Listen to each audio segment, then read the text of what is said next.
back to back to back to back. Kung pwede lang yan concert, no? Pero historic at kakaiba ang ganitong magkakasunod na bagyo na tumama at tatama sa Pilipinas.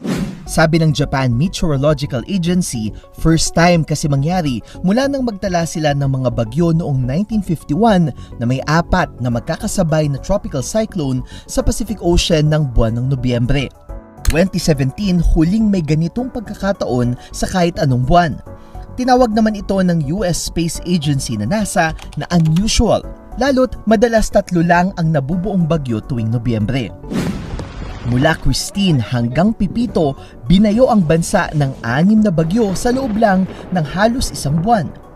Ayon sa Pag-asa, may papel dito ang La Nina at ang nagdaang El Nino.